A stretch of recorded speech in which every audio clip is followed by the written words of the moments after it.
నమస్కారం. మహాశివరాత్రి పర్వదినం వస్తుంది. కానీ ఆ పవిత్ర రాత్రి మనం చేసే ఉపవాసం పరమశివుడికి చేరుతున్నాయా? అసలు ఆ రోజున ఈశ్వరుణ్ణి ఎలా దర్శించుకోవాలి?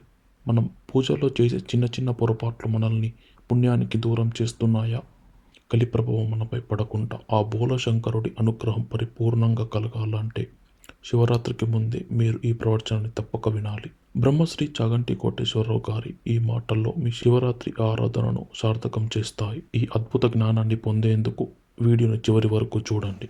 మీ ఇంట్లో అరటి చెట్టు కాసిందనుకోండి, 4 అరటికాయలు అర్చక స్వామికి ఇవ్వాలి, 4 అరటి పళ్ళు ఈశ్వరుడికి ఇవ్వాలి, 2 అగరత్తులు ఇవ్వండి, 3 కర్పూరం బిళ్ళలు ఇవ్వండి, 4 తమలపాకులు ఇవ్వండి, 2 వక్కలు ఇవ్వండి, అథవా ఓ బెల్లంగడ్డ తెచ్చి ఇవ్వండి. తప్ప కాయలు పట్టుకొని దేవాలయ ప్రవేశము చేయరాదు. నేను యథార్థంగా మీకు ఆగమంలో ఉన్న విషయాలు మాట్లాడుతున్నాను.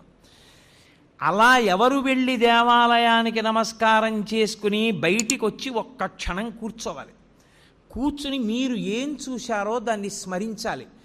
మిగిలినవన్నీ ఎలా ఉన్నా తప్పకుండా దేవాలయంలోంచి బయటికి వచ్చేసేటప్పుడు మనసులో ఒకటి నిలబడాలి. ఆ పక్కన వేలాడుతున్నటువంటి దీపంలో పక్కకి ఉన్న పెద్ద ఒత్తి దాని వెలుతురు, ఆ వెలుతురులో ఈశ్వరుడు చూడాలి.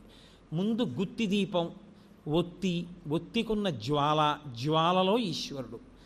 ఇప్పుడు గురువుగారి పాదములు, గురువుగారి అనుగ్రహముగా ఈశ్వరుడు.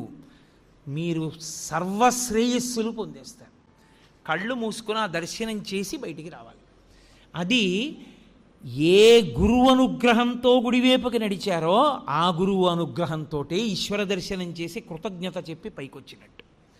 కాబట్టి ఒక దేవాలయ దర్శన విధి ఈశ్వర దర్శనమునందు తెలిసి చేయి, తెలియక చేయి.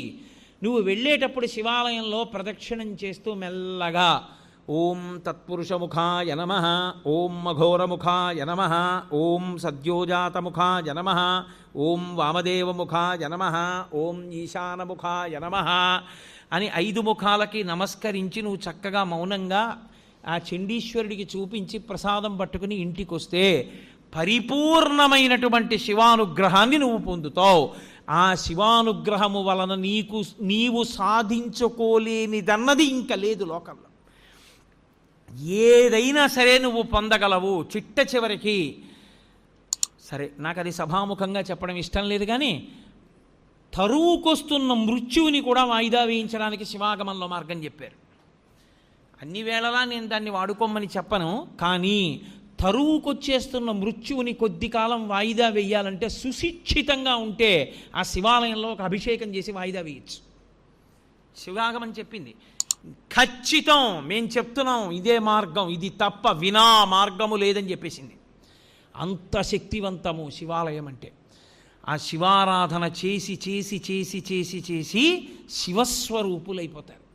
అయిపోయి వారి చేత్తో ఒక పండిస్తే, వారి నోటితో ఒక మాట అంటే, అందున శివతత్వం ఎరిగిన వాడు అభిషేకం చేశాడనుకోండి, ఆ తీర్థానికి ఉండే శక్తి అపారము. ఎందుకో తెలుసా? నా రుద్రో రుద్రమర్చయేత్. రుద్రుడు కానివాడు రుద్రుడిని అభిషేకం చెయ్యకూడదు.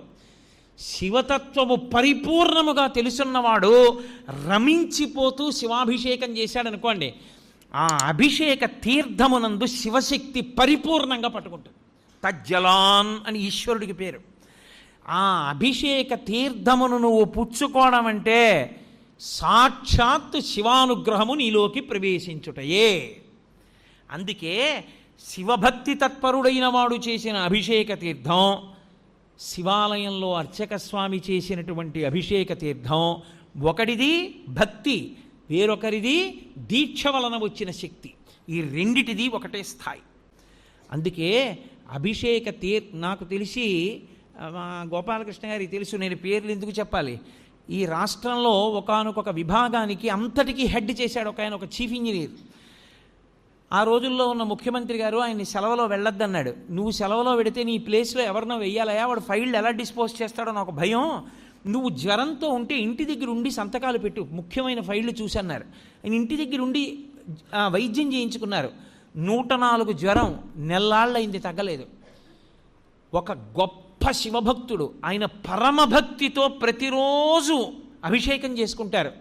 ఆయన దగ్గరికి వెళ్ళి అడిగారు. ఆయన అన్నారు, అన్ని మందులు మాని నా ఇంట కూర్చుని 42 రోజులు ప్రతిరోజు నేను అభిషేకం పూర్తయ్యేటప్పటికి తీర్థం పుచ్చుకోగలవా అని అడిగారు.